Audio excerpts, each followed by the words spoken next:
Okay. Hi, David again. So we are making this as part of solution document that we shall prepare for the education IBG. And today we are talking with David Parejo, and I'm Haluk Aykul. So at the initial chat we made just before recording, we were talking about the need for transformation. And David was saying exactly that this transformation is needed also at individual level of all actors, actually. So can we start by this, because your whole journey seems to be like a real effort to make this transformation possible. Well, thank you, Haluk, and it's good to be here. Yeah, no, sure. I was mentioning this because in this meeting about transformative catalyst, there was this sort of feeling of we need to transform organizations and systems, and in the end, all these organizations and systems are just a bunch of people, a bunch of folks. Yes. So it's very much to do with transforming yourself as an individual level, which is taking us to this idea in the group of education, transformational learning or transformational training, let's say. Mm-hmm. Which actually, if we are doing it on a personal and individual level, then we can sort of bring it to the collective. And if the collective is, creating this different dynamic, and the energy is flowing, then the collective is reverting into the individual. And then it's like an infinite loop, yes, enriching each other, let's say. So I reckon that is part of the process. And yes, myself, I've been following my own personal development, and I came across a lot of initiatives in terms of learning, transformation. So it'd be a pleasure to share it with you and with the education community and see, if we can sort of help each other somehow. Yes. Actually, you have shared with me very interesting links. One is of course, I believe it's your main involvement in Gaia Union. And now it's a union composed of two entities, two previous entities, if I'm not wrong. But you have also shared Green School and also learning. What was the name? I'm so sorry. I'm not saying. Learn Life. Learn Life. Yes. Learn Life. Yeah. Learn Life. After studying so much the Learn Life, now I forgot the name. But anyway, so yeah, Learn Life, and they all share several things together, but they also have specifics. So can you elaborate a little bit about these commonalities and specifics, please? Yeah, no, sure. This idea of building bridges for the planet, in which we are like bridge builders, mm-hmm. like trying to help and to collaborate. We were talking about collaborations, mm-hmm. And I there are many free open resources there in that platform. But one of the things that we wanted to develop more, it was this idea of showing different ways for personal transformation, personal development and training. And you can find there some of the best programs nowadays for personal development, like Mind Valley, mm-hmm. or for example, if it's more linked to spirituality, you can find Humanities Team. And I'm a country coordinator here in the UK for them as well. Mm-hmm. So I've been following that path, and I'm trying to share this with people. But thanks to that, there was this link to this community, the Gaia community. There are few people based in Latin America, and we felt that we need to build a bridge, between the English culture and the Spanish culture, yeah. Bridging Spanish-speaking and English-speaking communities. Mm-hmm. So that is the part of this journey. This Gaia Union is bringing both somehow, and it's interesting because when you are having this sort of training in one language, you need to understand the culture, because Mm-hmm. otherwise it's not the same. You're not getting the same impact when you are just translating something or reading something in a different language.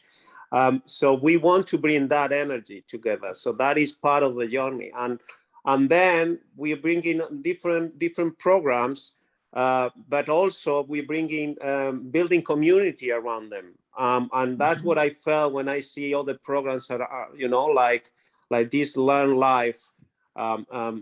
These people, they've been searching for many years about all the potential transformational training and learning, and they are putting it together now in a physical place. The first Mm-hmm. hub is in Barcelona. I think now they got another one coming. I'm not sure if in Switzerland. So, but these concepts have been there for quite a while. Now it's more about we are receptive. Mm-hmm. We want to integrate this and customize it somehow into the culture and the not only the language, but the culture of the place, and just put it to work. I think that is what is needed. And I reckon the work that you're doing now with education and is just trying to find out what is out there, finding the best practices, and see how we can integrate this within the bigger and the broader community. Exactly. There are so many knowledge to share with other communities, and mainly one of the biggest problem is that everything are happening in silos and in isolation. So, for example, I have spoken already with Urvashi and Kavita. Dr. Urvashi Sahni and Kavita Anand. They are both. They have both excellent perspectives, which also kind of intersect at certain points. But they are working separately in India. And what I have seen is that both solutions are so applicable to many parts of the world. So it's very interesting effort to build communities. Frankly speaking, when I saw to your platform, to Gaia platform, I have seen lots of resources, which is so rich.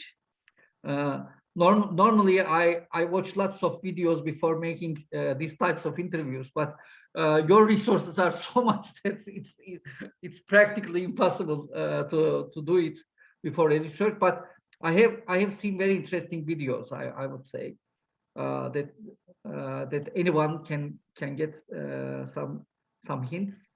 And the second thing I would say is that I have also seen you are really like walking the talk by building communities, like community exemplary communities.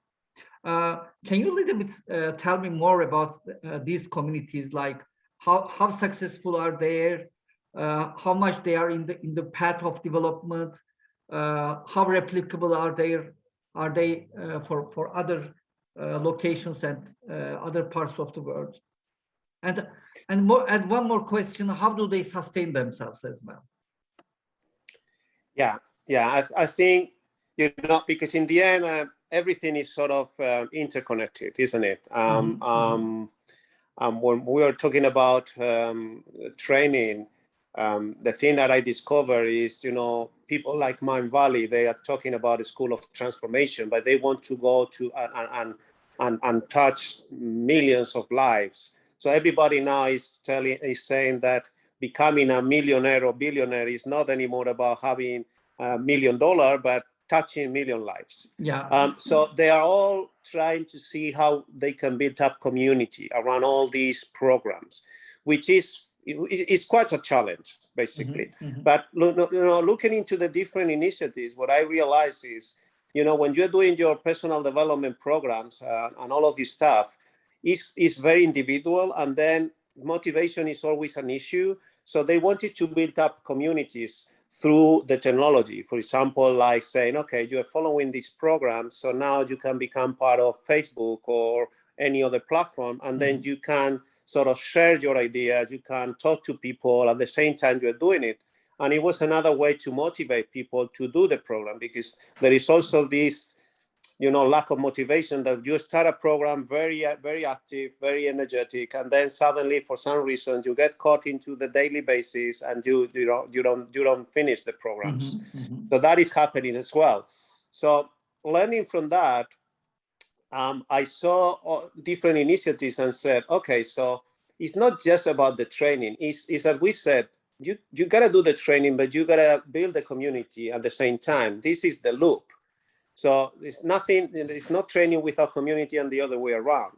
So, for example, initiatives like SEEDS, which is a regenerative community, they were building technology and tried to, to put everything into this regenerative way, but they were not building community. It was just technology. So you gotta do both things at the same time.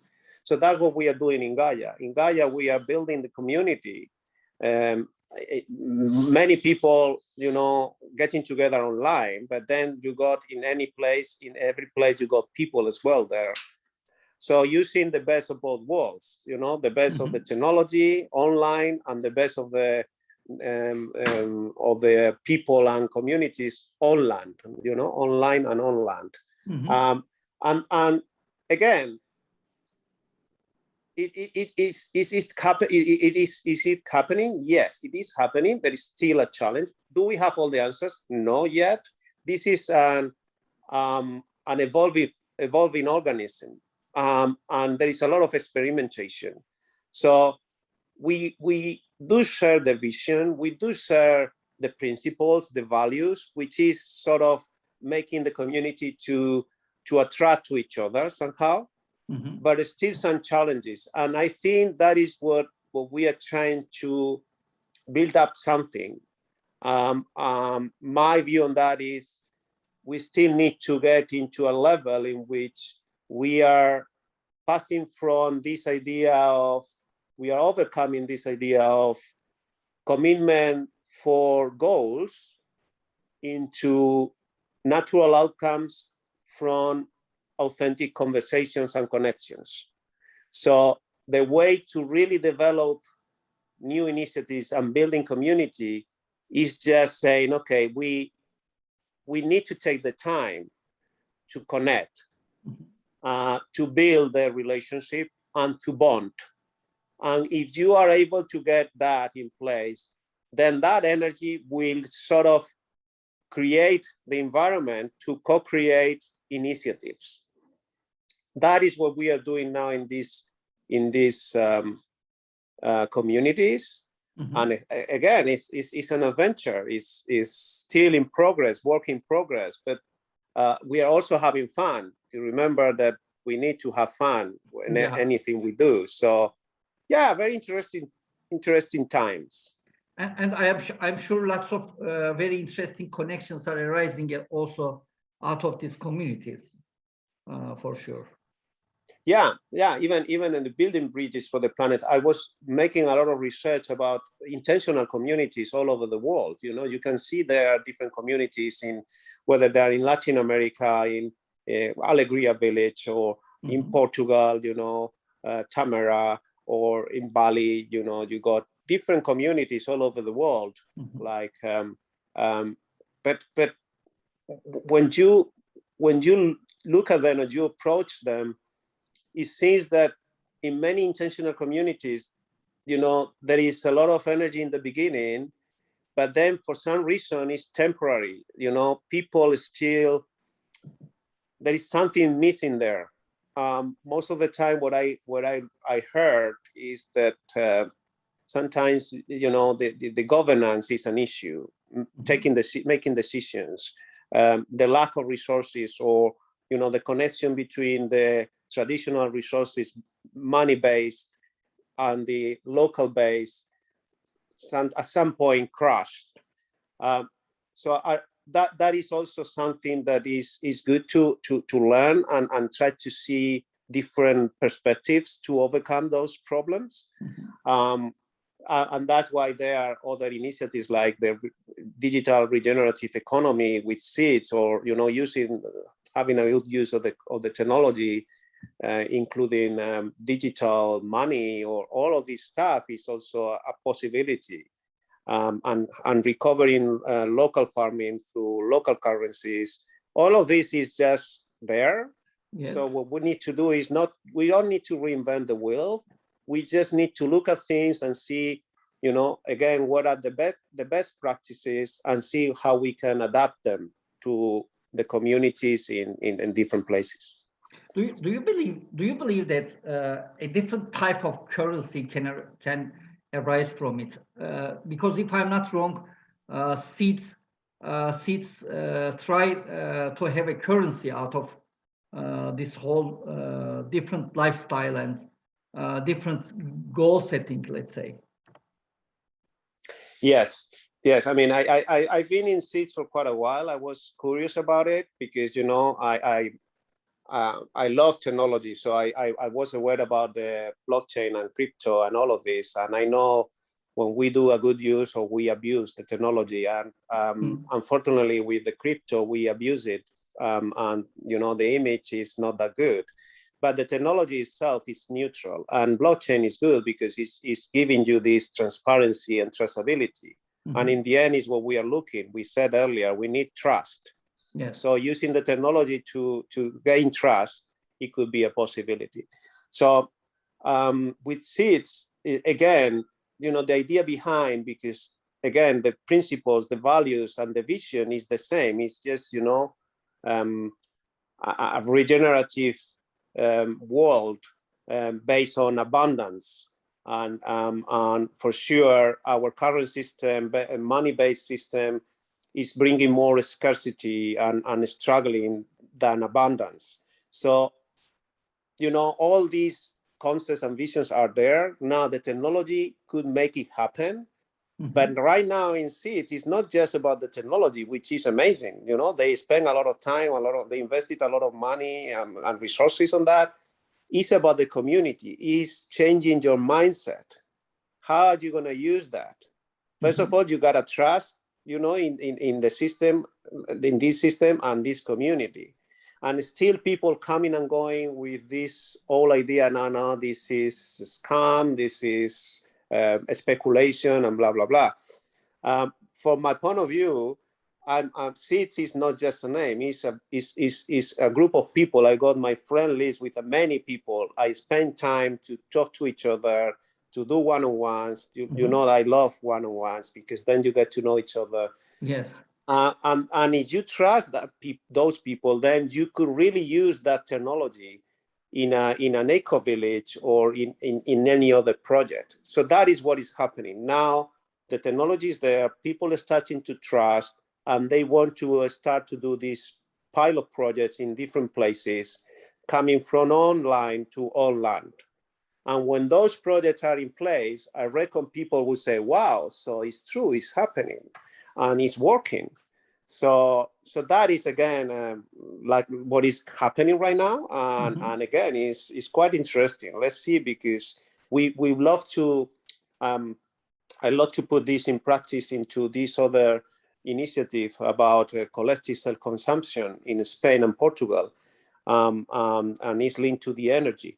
And the energy is sustainable and renewable energy, and it's based on kilowatt hours. So we are also bringing this concept of Gaia Watt, which is human energy, linking human energy to sustainable renewable energy. Wow. And again, playing a very important role in this transition, in which you still need to have one foot into the traditional economy and another foot into this emerging, amazing future. So all of this is happening, and well, we'll see again. Can we say very different efforts from very different parts of the world are happening to transform the current system? in a really different type of awareness. But the system itself also is not so willing to change, because there are also lots of different dynamics in it, including all power dynamics, etc. But of course, as a change agent, let's say you are quite optimistic that this change will happen one way or the other. Can we say this? Well, I think in here I love to use this, what I call the KISS principle. Keep it super simple. In the end, look, change is the only thing that is constant. Yeah. Is our ability to adapt to change what is we need to remember. And I think that is a clue here. You know, when we talk about changing the system, what is the system? The system is a bunch of people. Mm-hmm. So we cannot change the whole system overnight, but we could still try to help and to show different alternatives, different ways to people. And those people are now much more open, because it's true, this wake-up call, this awakening is happening, and people are more receptive. Mm-hmm. Then they can at least listen in, and then you are there just to show them different ways. So that is what is happening. All these things that we've been talking through, it seems like many things, they are all together, they are all interconnected. It's the same energy. We are just channeling that, you know, we are just channels. So as many channels as we can bring together, as better, because now people are listening, you know, and we see this in Catalyst, I see this in Seeds, I see this in Gaia, I see this, you know. For me, everything is going, you know, in that direction, because I'm attracting that energy within these people, and that becomes contagious, and that's what we need. I mean, I'm not saying that it's not a challenge, for sure. It's still a huge challenge, and many people are not really in these sort of frequencies. Not at all. But anyway, this is something that we can really be of service, because we're trying to do something here, isn't it? Yeah, and I also believe historically there was never a time where everybody was in the same point, or in the same awareness, or in the same way of seeing things, and there were always power conflicts, as well as different sorts of conflicts of all types. So it sometimes in our historical juncture, we are thinking that we are at a very unique position, but historically it repeats itself in many different occasions, and we are really in a transformation period, it seems like. I don't know if you would agree with this, but this happens almost all the time, and different perspectives exist every time in history, let's say. Absolutely. And this, what happened with this pandemic and pandemia and all of this is just it was a very good way for us to slow down, and to, you know, to really appreciate things, you know, it's very small things, and that we used to take for granted. And now it's like, wow, you're going for a walk and you really admire what you're seeing, you know. And when you really appreciate things, then you look after them much more carefully. Yes. And that is just a very small change. But if everybody is starting to feel that, that is a good way, you know, to start all this systemic change that we all would love to do, you know. Even breathing has become so precious these days. Like without a mask, to walk without a mask is something already. So yeah, that's happening. You are right, and that helps to the transformation for sure. Yeah. Yeah. In the Gaia, you put like a very interesting saying that from competition to collaboration. Something is changing from competition to collaboration, this is very critical. It seems like in all those communities that you are part of, you feel this energy, as you say, and interesting collaborations are happening, and you are really, let's say, happy to be part of it, and you contribute a lot through your Gaia platform and all other platforms to the building of this awareness. That's what I understand. Please. Yes, no, I mean, in the end, this is, when we're talking about change, again, it's just from this old model, competition-like model, into this collaboration-like model. I reckon that is what most of the people are feeling now. And this is also based on, because, you know, to be honest, I always was very skeptical of everything, and my approach, it was very, very, very scientist, you know, in everything. Now I'm now balancing this science and spirituality, but in the beginning it was more, okay, I made so much research, you know, about this, and then I came across people like Greg Braden or Bruce Lipton, or, you know, those are geologists, biologists, those are scientists. And they were talking about, listen, in our DNA, we are collaborative beings. You know, our own body is 100 trillion cells, collaborating together, you know. And billions of neurons, I would say. Yeah, how amazing is that? I mean, you don't have to look at anywhere else. You look at yourself, you know. and in nature, everything from the beginning is being about collaboration. However, at some point in history, you know, we sort of mislaid or lost somehow. We wanted to progress, and we sort of said, okay, no, it's better to compete. There has to be a way to make some good progress, and then we base our systems and our economies in this idea of competition, like, you know, it was in our DNA because of the Darwinian theories, and then it's already proved that even in nature, everything is about ecosystems and collaboration. So we just need to see our history from a different angle.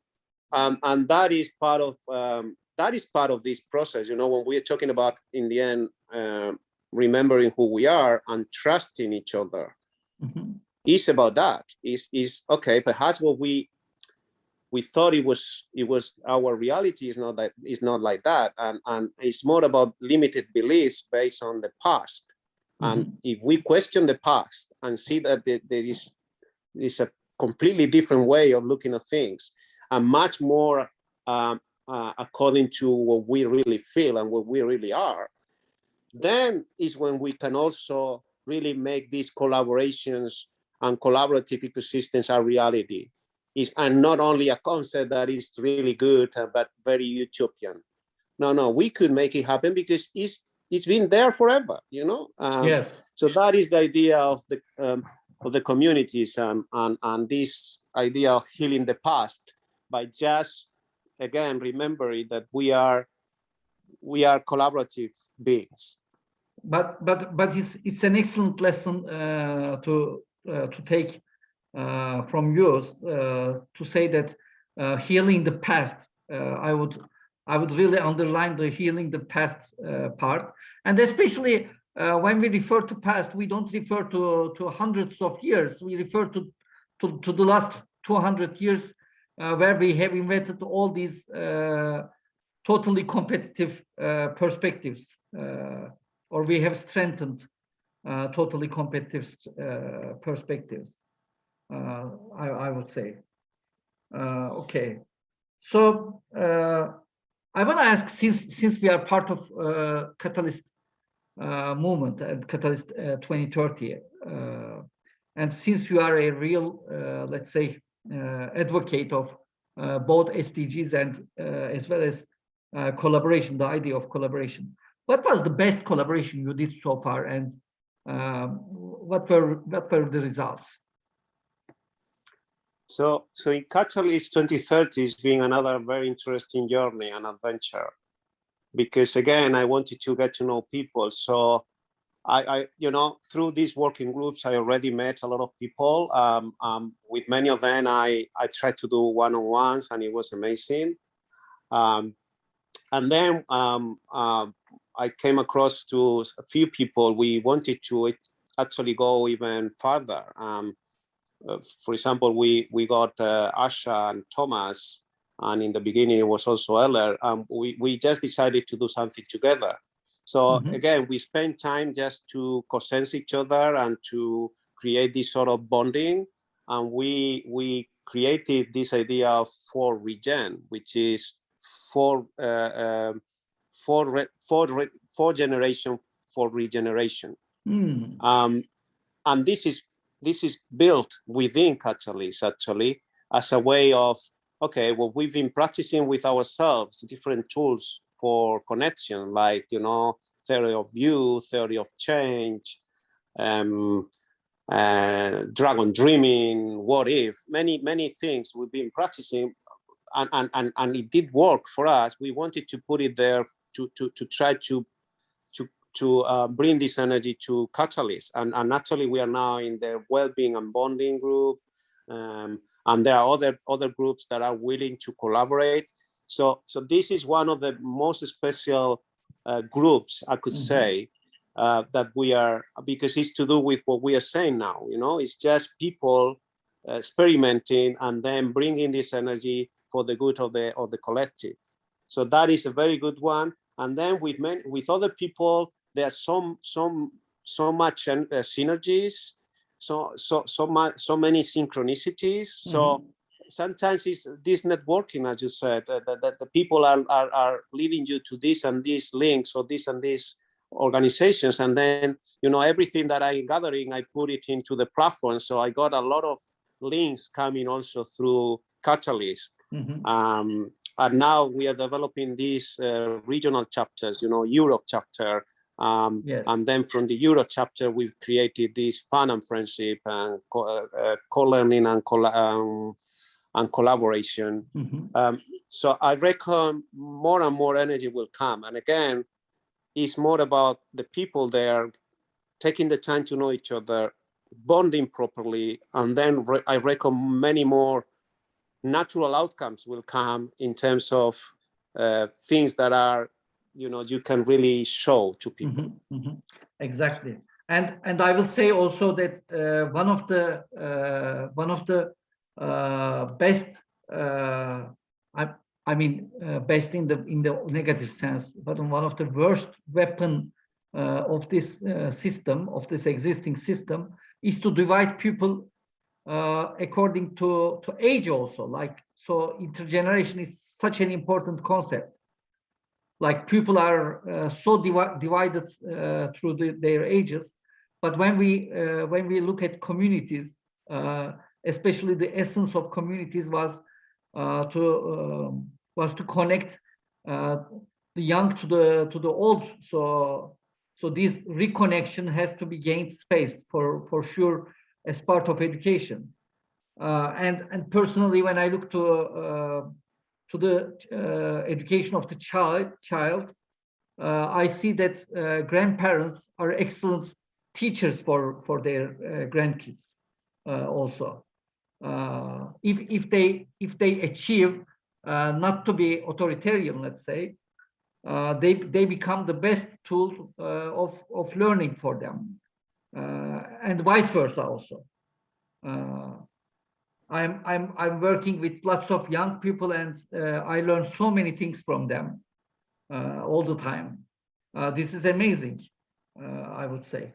So excellent effort, I would say, about putting intergenerational work, I would say. Okay. Yeah, no, it's just to elaborate a little bit on that is, through 4Regen, we created together with more people within Catalyst this intergenerational lifelong learning program. We did a workshop with education group but that is the idea, isn't it? Is just linking together. We are, we are all learners. We learn throughout our lives. It's life learning, isn't it? So bringing all this energy from the youth and the senior white, the white senior people, I call, that they got plenty of storytelling. Sometimes when you get into certain age, you retire and it's like you are done. No, you got so much energy, so many storytellings and everything that you can bring to the people. So that is the idea behind. And there we created this energy as well with other people like Big Rana and Fernand. And we did some workshops and we sort of created this time machine in which you can go through to the past, present, and the future. I remember this. Yeah. Well, was an excellent experience, actually. Yeah, and it's true, because in the end it's like, wow, time is relative, isn't it? So going to the past, present, and future is like we said, healing the past is just questioning things. And then when you see things in a different perspective, suddenly you change the past. It's like, oh, what? So I was struggling and stuck there. And now you see, no, it was just a learning process, So all these things is happening. And again, it's just finding the way to bring people together and to create this sort of energy and dynamics. And I reckon intergenerational, it'd be amazing if, places like Learn Life in Barcelona, they bring in young people and, they want to do co-learning and co-working. And in the future, you could add this co-housing or co-living in which you can integrate all these senior wise people to do some sort of storytelling as well. So those initiatives are coming as well. I saw a few of them. So hopefully, yes, there will be more and more. And in diversity, we talk a lot about inclusion of gender and race, but we need to also talk about inclusion of age as a factor, because more and more young people are there are lots of bad examples where young people are excluding the old, and the old people are excluding the young. So we shouldn't let a new divide to happen among these people. So actually, everything you are referring to are very, very interesting examples, and very hopeful examples, and they are all happening in different parts of the world, and this is very, I would say, exciting. Are there any moments of despair, or what are your biggest frustrations? Well, that's a good one. I reckon finding the balance is always a challenge, and also integrating all of this energy, because you see so many possibilities. And again, it's nothing about reinventing the wheel. It's just, okay, it's so clear. Why don't we do it? Why don't we? And again, it's because we are in different parts of the journey, and it's not right or wrong. Everybody's is what they're supposed to be. So I think it's more about how can you find a way to just not finding that balance in which you're not pushing that much the boundaries when it's not really needed, because it's not going to work. However, being available, and open when the time is right, then people will be more receptive or more open.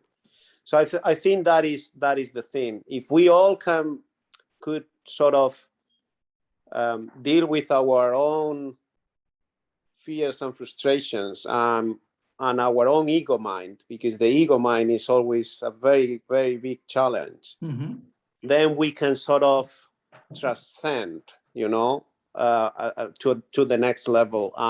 And that is what you said about young people is a good example. Within some groups, we are trying to solve problems with the same way of thinking, because we just stuck in our own past and our own ways of doing things.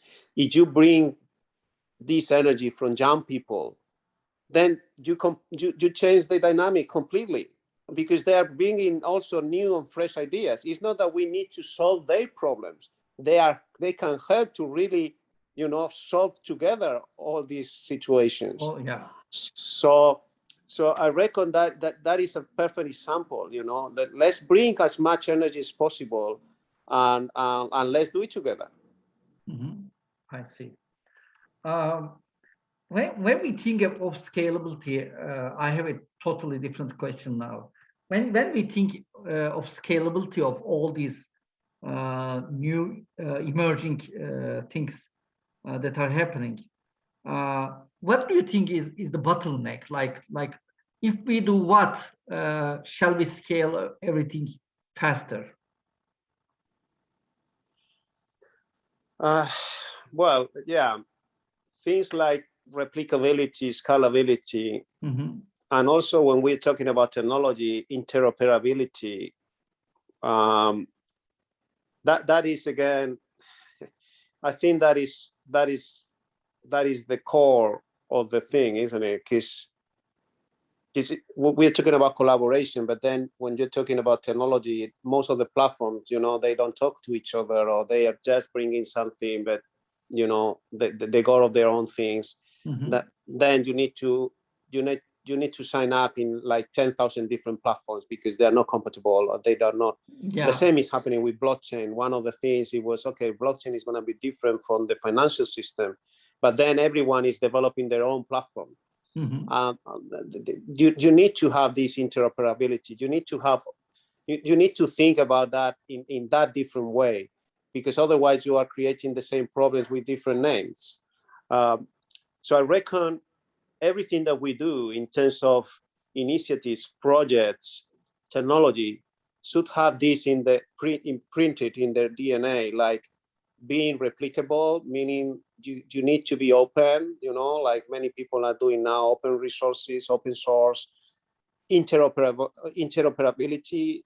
All of these things has to be there, because if they do, then yes, you can replicate this, perhaps from local to global, and the other way around. Now many people are talking about glocal, like coming from global to local. But again, this has to be in on online in the technology and in our mindsets. So we need to sort of change that in the technology, but first perhaps in our mindset, to be able to create this technology very much open, and the technology will help us to still open up a little bit more.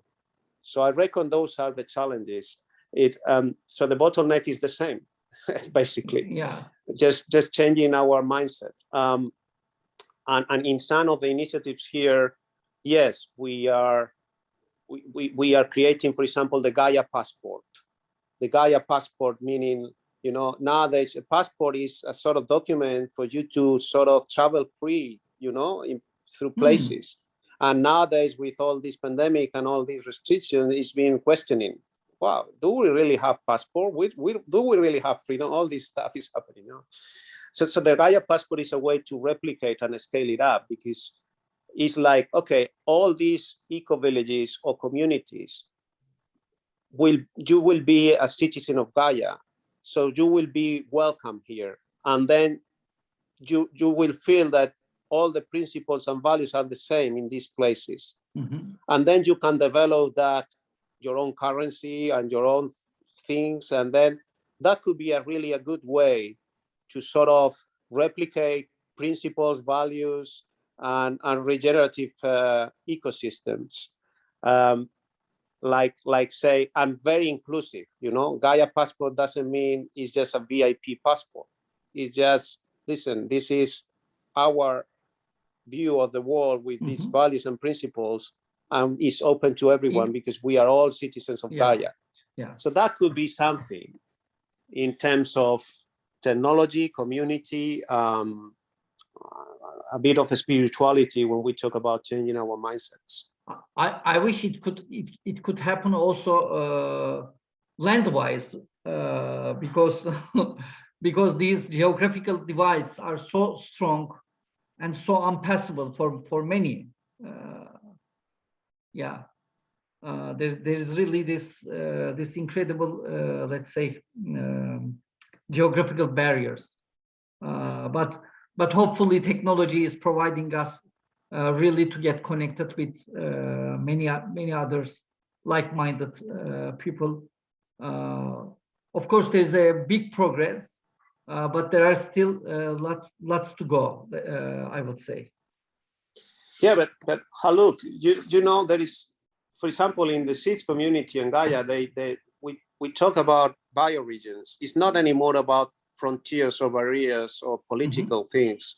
And there is people already there doing a good use of the technology. There is an initiative called One Earth, oneearth.org, in which you can see their bioregions, and it's based on research, you know, proper research for many years, and you see a different map in which the bioregions are based on, you know, nature, are based on biodiversity in the places. So it's a completely different map of the current geopolitical one. I think more and more people are coping with that, you know, in which Gaia is a live organism, and is plenty of biodiversity. So I reckon this is also a good way to use this technology and to have a feeling.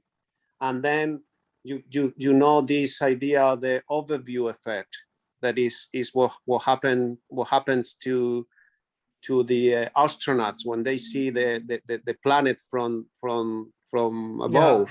Yeah. It's like, wow, you know, there's no countries barriers or whatever. It's, the whole thing is the same, and and they have a profound feeling of oneness. Yes. You know, and again, that idea of oneness is also bringing a lot of energy, let's say. Actually, we can let's say finish our interview by this excellent, let's say, idea or reality, I would say, of oneness, because with all our differences, we are so one, and despite our uniqueness, we are also one, I would say. And frankly speaking, when I am part of Catalyst, I started to feel this even more, because there are so many different countries, there are so many different geographies, and when you talk with the person, when your purpose is similar, you really feel that you are so similar, and you are so let's say close to each other, I would say. So proximity is part of this oneness, I would say. Yeah. Yeah. All for one and one for all. We are all one. Yes. Okay. Okay. So thank you so much for your time. I just closed the recording.